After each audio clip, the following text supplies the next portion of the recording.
he's been standing up for Islam, and I have to tell you, Mark, it's been something I've noticed just since I've gotten sort of more clear eyed on Israel that a lot of the anti Muslim rhetoric that's put out there originates with people who are very, very pro Israel, who kind of need us to demonize them. Right. And I've taken a look recently at my own rhetoric on this to say, like, have I been manipulated? I want to make sure I'm not getting manipulated.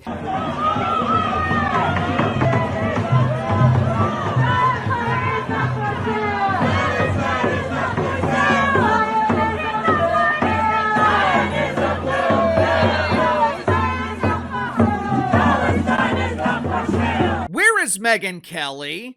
Where is her man crush? Where is the object of her worship? Where is her spiritual leader, Tucker Carlson?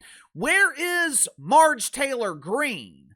Well, we know where Marge is. She has taken the millions of dollars that she allegedly made through insider trading, and she has moved down to Costa Rica to pollute their beautiful beaches with her incredibly toxic mouth farts. Where are all of these so-called influencers? Where are all these so-called journalists who have been trying to convince us that Islam is the religion of peace? Hey friends, it's me, Tucky. I don't know about you guys, but I love me some Islam. We've been lied to for decades. Islam is the religion of peace.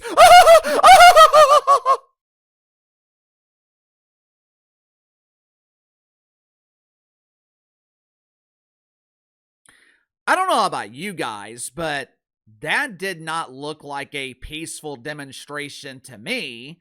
That protest, which, by the way, I spent most of last night trying to find a reason for the massive influx of protest in New York City.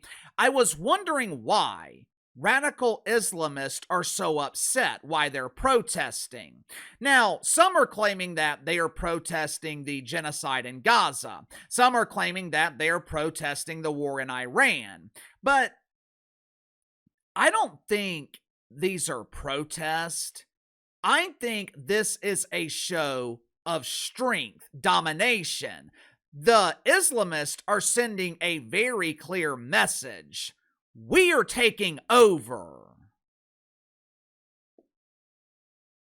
This latest show of strength, it didn't take place in Times Square. They weren't gathered outside of Trump Tower to add more piles of freshly baked turds to the sidewalk. They were chanting, "Globalize the Intifada," while disrupting the peace in a Jewish neighborhood in Brooklyn. Now, can you imagine walking out of your front door and seeing hundreds of masked protesters waving Palestinian flags while basically chanting for your demise? Can you imagine walking out your front door and being intimidated by a mob of people who have been indoctrinated to believe that infidels don't have the right to live? Do not be mistaken into believing that this is simply an issue between Jewish people and radical Islamists. This is not happening in the Middle East. This is happening in America. This is happening in New York City, the same New York City that promised to never forget, the same New York City who was traumatized by radical Islam on 9/11. This is not a coincidence. It's not a coincidence that Zohran Mamdani was elected and all of a sudden, Islamists are protesting in the streets of New York City damn near on a daily basis. And what is the mainstream media doing? What is our media doing? Megyn Kelly, Tucker Carlson, what are they doing? They are trying to convince us that this is all propaganda. They are trying to convince us that Islam is the religion of peace.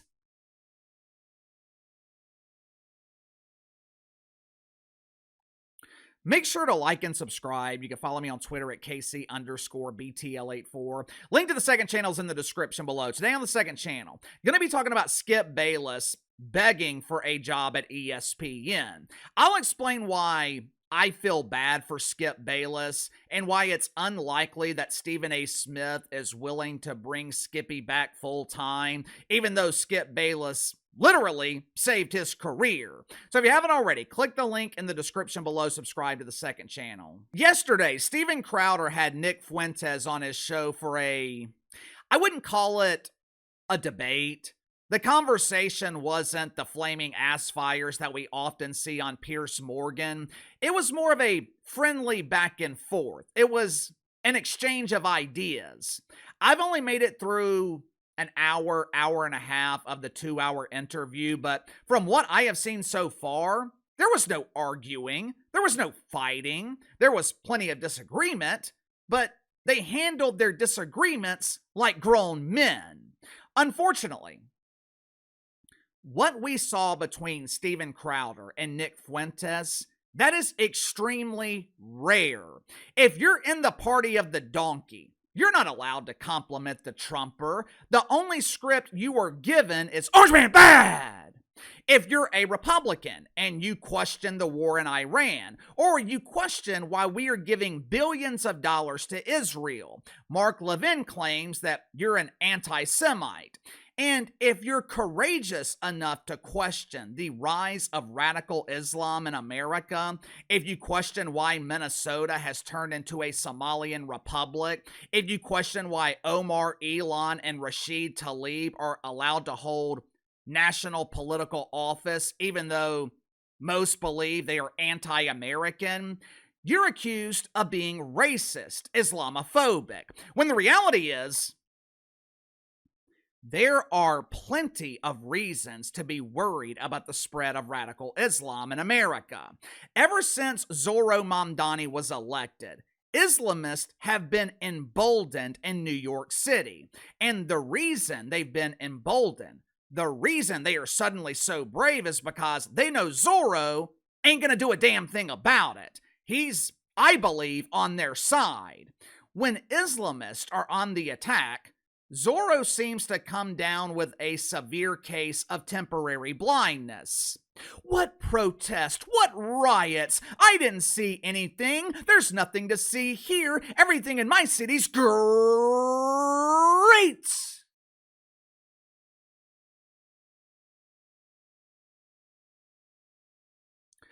I put together a little compilation of the last few days in New York City, not the last few years, not the last few months, not even the last few weeks. This is what New York City looks like and deals with almost on a daily basis. Watch it for yourself.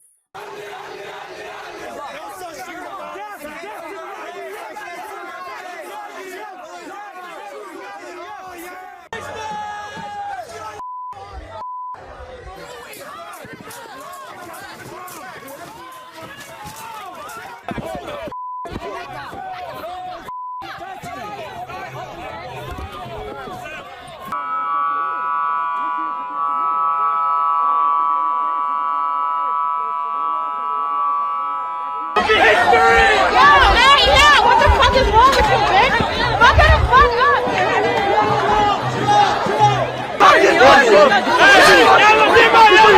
What you doing?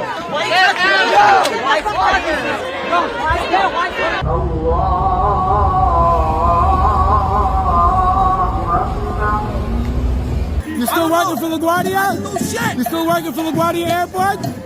I looked up your mom's ass. Come on, you still working for LaGuardia Airport? Yes. Yeah? Maybe. I don't know. Maybe.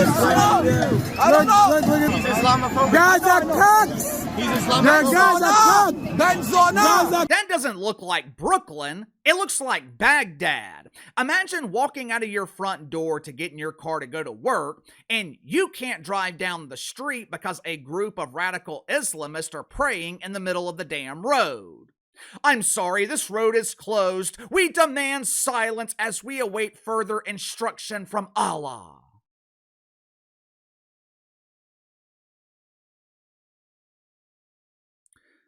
The dude in the last clip, who appears to be under the influence of Walter White's purest chemical concoction, supposedly he works security at LaGuardia Airport. Now, this is not the first time that he has been caught supporting radical Islamists. Several months ago, he was filmed at another Islamic protest, yet somehow he is still gainfully employed at the airport working security.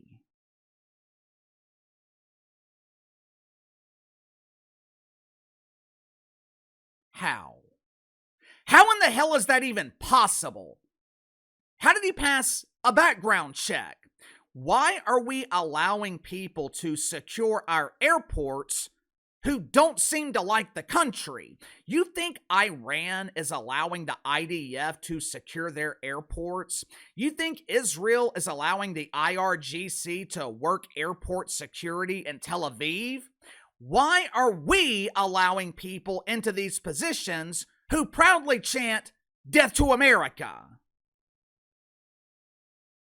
Someone please make it make sense. If you had a stalker, if you had someone who was threatening you or your family, are you going to allow him to install your alarm system? Are you going to allow him to install security cameras around your house? Like I told you guys before, it is damn near impossible to destroy America militarily, difficult to hurt us long-term economically. The only way to destroy America is from within. And to their credit, radical Islamists, they are doing a damn good job. I'm sure you noticed that not all of the protesters were Islamists. If I had to guess, I'm sure some of them are native New Yorkers. I'm sure some of them were flown in from other protests around the country. They are now earning their living contributing to the decline of New York City. This same thing happened in Iran in the 1970s, late 1970s. If you look at pictures and videos of Iran in the 1960s, early to mid 70s, it almost looked like America. Women are on the beach wearing bathing suits instead of being covered head to toe. At one point, the country was thriving economically. But as is always the case, communists are uncomfortable with success.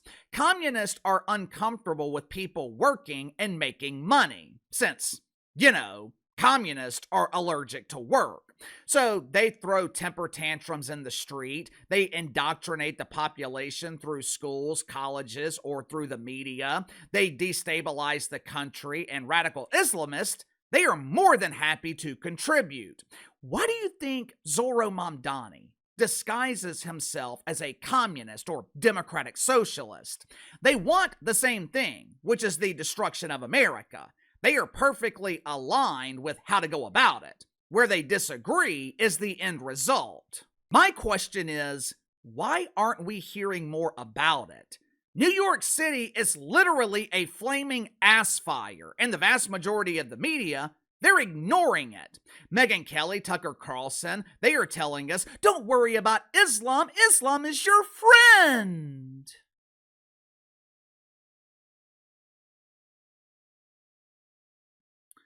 I know they see what's going on. If I remember correctly, I want to say Megyn Kelly lives in New York City. 5 months ago, she was more than willing to criticize radical Islam. Now, she's either defending it or she's exercising her right to remain silent. I wonder why. Sound off in the comments below. I'll see you guys later.